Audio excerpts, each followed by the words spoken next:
నేపాల్ ప్రభుత్వం social media platforms పైన నిషేధం విధించడంతో నేపాల్ రాజధాని కాఠ్మండ్లో హింస చెలరేగింది. దాదాపు 26 సోషల్ మీడియా ప్లాట్ఫామ్స్ పైన నేపాల్ ప్రభుత్వం నిషేధం విధించింది. ఇందులో కీలకమైన ఫేస్బుక్, ట్విట్టర్, యూట్యూబ్, వాట్సాప్ కూడా ఉంది.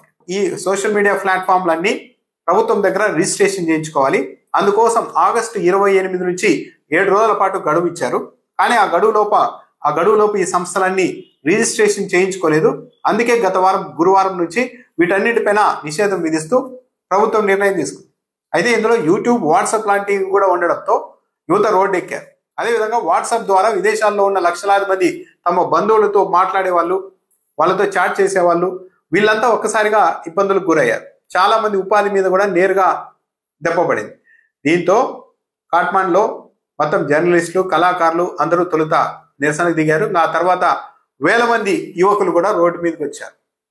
హింస చెలరేగింది, కాల్పులు జరిపారు, ఒకరు చనిపోయారు, వందల మంది గాయపడ్డారు. దీనిపైన పెద్ద ఎత్తున విమర్శలు కూడా వస్తున్నాయి. పాలకులు ఇలా సోషల్ మీడియాని అణిచివేయడం ద్వారా భావ ప్రకటన స్వేచ్ఛని హరించాలనుకుంటున్నారు, తమ రాజకీయ ప్రయోజనాల కోసం అన్న విమర్శలు కూడా వస్తున్నాయి. అయితే ఇంత జరుగుతున్నా కూడా అక్కడి ప్రభుత్వం మాత్రం తమది సరైన చర్య అని వాదిస్తోంది. కొందరు ఉపాధి పోవడం కంటే దేశ సార్వభౌమాధికారమే చాలా ముఖ్యమైనది. ఇక్కడి చట్టాలను గౌరవించినప్పుడు వీటిని ఎందుకు కొనసాగించాలి? కాబట్టి ఈ సోషల్ మీడియా ప్లాట్ఫామ్స్ పైన నిషేధం కరెక్టే అని అక్కడి ప్రభుత్వ పెద్దలు వాదిస్తూ ఉన్నారు. అయితే సోషల్ మీడియా మీద ఎందుకు రాజకీయ నాయకులకి, ప్రభుత్వ అధినేతలకి ఇంత కసి అన్నది ఒక పాయింట్. అసలు సోషల్ మీడియా వల్ల కొన్ని నష్టాలు ఉన్నమాట వాస్తవమే. కానీ ఆ నష్టాలతో పోలిస్తే కలిగే లాభాలు అన్నది చాలా పెద్దగా ఉంటాయి. కానీ రాజకీయ నాయకులు, ప్రభుత్వ పెద్దలు వాటి గురించి ఆలోచించారు. వాళ్ళు ఆలోచించేది జరుగుతున్న నష్టాల గురించి కాదు. వాళ్ళకు రాజకీయంగా జరుగుతున్న నష్టాల మీద ఆందోళనతోనే ఈ సోషల్ మీడియా మీద పదే పదే విరుచుకుపడుతూ ఉంటారు. మనం కొద్ది రోజుల క్రితం చూసాం, మన రాష్ట్ర ముఖ్యమంత్రి చంద్రబాబు నాయుడు గారు ప్రెస్ మీట్ ఏర్పాటు చేసి మరి సోషల్ మీడియా కట్టడికి ఒక చట్టం తెస్తాం, తోకలు కత్తిరిస్తాం ఇష్టానుసారం మాట్లాడితే అంటూ మాట్లాడారు. బహుశా ఈ దేశంలో ఏ రాష్ట్ర ముఖ్యమంత్రి కూడా ఇంత ధైర్యంగా ప్రెస్ మీట్ పెట్టి మరి సోషల్ మీడియా మీద చట్టం తెస్తాం, తోకలు కత్తిరిస్తామని నెటిజన్లను బెదిరించి ఉండరు. ప్రధాని నరేంద్ర మోడీ గారు కూడా ఇంత బహిరంగంగా ఇలాంటి వార్నింగ్ చేసి ఉంటారు. కానీ చంద్రబాబు నాయుడు గారు మాత్రం అది చేశారు. ఇంకా విచిత్రంగా భావ ప్రకటన స్వేచ్ఛను గౌరవించాలి అని వాదించే మీడియా సంస్థలు ఈసారి మాత్రం చంద్రబాబు నాయుడు విషయంలో సోషల్ మీడియా కట్టడికి చట్టం తేవడం అనేది కరెక్టే అన్నట్టుగా వంతపాడుతూ ఉన్నారు. ఎందుకు ఏపీలో ఈ ప్రత్యేక పరిస్థితి ఉంది అంటే ఒకటే, కొన్ని దశాబ్దాలుగా తెలుగు రాష్ట్రాల మీద కొన్ని మీడియా సంస్థలు ఆధిపత్యం చెలాయిస్తూ వచ్చాయి. రాష్ట్ర రాజకీయాల్ని, రాష్ట్ర ప్రజల్ని శాసించే కొన్ని పత్రికలు. కానీ ఎప్పుడైతే సోషల్ మీడియా అందుబాటులోనికి వచ్చిందో ఈ మీడియా సంస్థల ఆటలు అంత ఈజీగా సాగడం లేదు. ఈ పత్రికల ఉద్దేశాలు, వాటి వెనుక వార్తలు, కథనాల వెనుక ఉద్దేశాలను నెటిజన్లు స్కాన్ చేస్తున్నారు, డీకోడ్ చేస్తూ ఉన్నారు. ఏ ఉద్దేశంతో ఏ వార్త రాశారో వెంటనే పసిగట్టి మరీ విమర్శలు చేస్తూ ఉన్నారు. ప్రభుత్వ వైఫల్యాన్ని వరుసపెట్టి ప్రశ్నిస్తూనే ఉన్నారు. దీంతోనే చంద్రబాబు నాయుడు గారికి కావచ్చు, ఇంకో దేశ నాయకులకు కావచ్చు, ఎక్కడికైనా ఏ రాష్ట్ర ముఖ్యమంత్రికైనా కావచ్చు, ఈ విషయాల్లోనే కోపం వస్తోంది.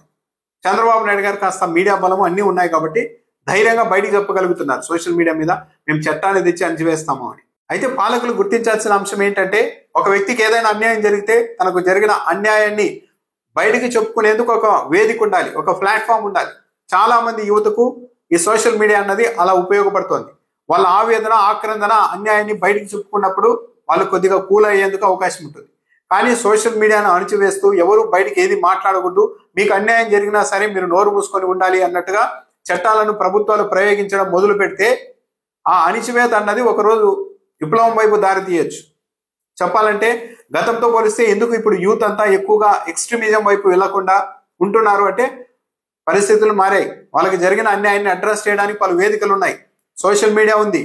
ఇలా ఉపయోగపడుతున్న సోషల్ మీడియాను అణిచివేసి ఎవరు ఏది బయటికి చెప్పుకోకూడదు, మీ బాధలు, ఆక్రందనలు, అన్యాయాలన్నీ మీలోనే దాచుకోవాలి అన్నట్టుగా ప్రభుత్వాలు ఒత్తిడి చేస్తే, అలాంటి వాతావరణం సృష్టిస్తే అంతిమంగా మళ్ళీ ఇంకో రోజు రాష్ట్రాలకు, దేశాలకే నష్టం జరుగుతుంది కానీ మరొకటి కాదు. ఆధిపత్యానికి అలవాటు పడిన రాజకీయ నాయకులకు, పెద్ద పెద్ద మీడియా సంస్థలకు సోషల్ మీడియా అంటే సహజంగానే నచ్చదు. ఈ సోషల్ మీడియా అన్నది లేకుంటే మొత్తం మనమే శాసిస్తాం కదా అని మీడియా పెద్దలు అనుకోవచ్చు. ఈ సోషల్ మీడియా లేకుంటే మనల్ని ప్రశ్నించేవాడే ఉండడు కదా అని రాజకీయ నాయకులు అనుకోవచ్చు, ప్రభుత్వ పెద్దలు అనుకోవచ్చు. కేవలం 4-5 మీడియా సంస్థలు అయితే వాటిని మేనేజ్ చేసుకోవడం ఈజీ కదా అని రాజకీయ నాయకులు అనుకోవచ్చు.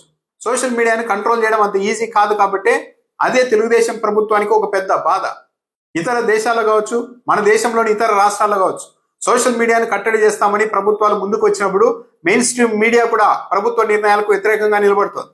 ఎందుకు నిలబడుతోంది అంటే ఈరోజు సోషల్ మీడియాను కట్టడి చేస్తారు, రేపు మెయిన్ స్ట్రీమ్ మీడియాను కూడా కట్టడి చేస్తారు, కాబట్టి దీన్ని మూవ్ చేయకూడదు, ఇలాంటివి ఎంటర్టైన్ చేయకూడదు అన్న ఉద్దేశంతో మీడియా కూడా ప్రభుత్వ నిర్ణయాలకు వ్యతిరేకంగా ముందుకు వస్తుంటుంది. కానీ ఏపీలో మాత్రం అందుకు భిన్నం. ఎందుకంటే ప్రభుత్వం మీడియా కలిసి ఇక్కడ పనిచేస్తూ ఉన్నాయి కాబట్టి, ఒకరి ప్రయోజనాలు ఒకరితో ముడిపడి ఉన్నాయి కాబట్టి, సోషల్ మీడియా వల్ల ప్రభుత్వానికి దెబ్బ తగిలితే తమకే దెబ్బ తగిలినట్టుగా మీడియా సంస్థలు భావిస్తూ ఉన్నాయి కాబట్టి, ఇక్కడ చంద్రబాబు నాయుడు ప్రభుత్వం సోషల్ మీడియాని కట్టడి చేయాలి అని అనుకుంటున్నప్పుడు mainstream media, mainstream పత్రికలు చాలా మంచి పని చేస్తూ ఉన్నారు అని పరోక్షంగా ఒత్తాస పలుకుతూ ప్రజల్లో కూడా ఇది కరెక్ట్ అయిన నిర్ణయమే అన్న ఒక భ్రాంతిని, భావనను కలిగించే ప్రయత్నం కూడా ఏపీలో చేస్తూ వస్తున్నారు.